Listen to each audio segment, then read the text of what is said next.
Ukraine जब अंधेरे में सोया था, रूस ने ऐसा अटैक किया जिससे यूक्रेन की रूह कांप उठी। आसमान से आग और धुएं का कहर बरपाया।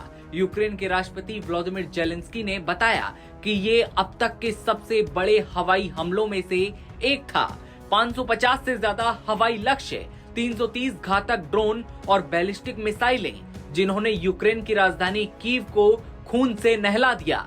ये हमला सिर्फ एक सैन्य कार्रवाई नहीं, बल्कि एक सोची समझी निर्ममता थी। एक ऐसा इरादा जो डर और तबाही की सीमाएं लांघ गया।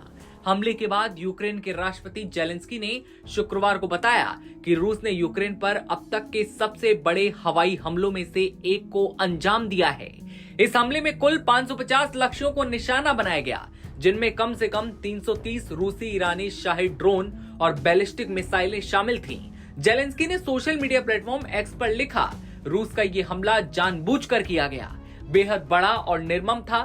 अग्निशमन और मलबा हटाने का काम अभी जारी है। राजधानी कीव इस हमले का मुख्य लक्ष्य रही। इस खतरनाक हमले में यूक्रेनी सुरक्षा बलों ने भी हार नहीं मानी। दावा किया गया कि 270 हवाई लक्ष्यों को मार गिराया। 208 ड्रोन इलेक्ट्रॉनिक वॉरफेयर से निष्क्रिय किए गए और इंटरसेप्टर ड्रोन ने आसमान में दर्जनों हमलावरों को ढेर कर दिया। जेलेंस्की का साफ मैसेज था, हम लड़ेंगे, हम अपने शहरों को बचाएंगे, लेकिन हमें अपने सहयोगियों की मदद की सख्त जरूरत है, खासकर अमेरिका से, जो बैलिस्टिक मिसाइल डिफेंस के एरिया में यूक्रेन की ढाल बन सकता है। जेलेंस्की की माने तो कीव के अलावा डनिप्रो, सुमी, खारकीव और चेर्निहाइव क्षेत्रों पर भी हमला हुआ है। अब तक कम से कम 23 लोग घायल हुए हैं। उन्होंने कहा कि कई जगहों पर ड्रोन और मिसाइलों के मलबे गिरे हुए हैं, जबकि कुछ जगहों पर सीधा हमला हुआ। सभी घायलों तक मदद पहुंचाई जा रही है। जेलेंस्की ने यह भी कहा कि जब गुरुवार को यूक्रेनी शहरों में हवाई हमले के सायरन बजने शुरू हुए, ठीक उसी समय अमेरिकी राष्ट्रपति ट्रंप और रूसी राष्ट्रपति पुतिन के बीच फोन पर बातचीत की खबरें सामने आईं। लेकिन कीव एक बार फिर इन हमलों के बीच टिका रहा।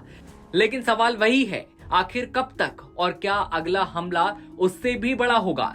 युद्ध अभी खत्म नहीं हुआ और खतरा अब और भी करीब है। उन्होंने कहा कि ये साफ दिखाता है कि जब तक रूस पर बड़े पैमाने पर दबाव नहीं डाला जाएगा, वो अपनी विनाशकारी नीतियों से पीछे नहीं हटने वाला।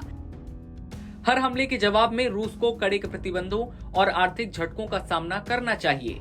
यही तरीका है जिससे हालात को जल्द बेहतर बनाया जा सकता है। ऐसे में इस खबर को लेकर आपकी क्या राय है, कमेंट सेक्शन में बताइए और तमाम खबरों के लिए बनी रहिए नवभारत टाइम्स के साथ।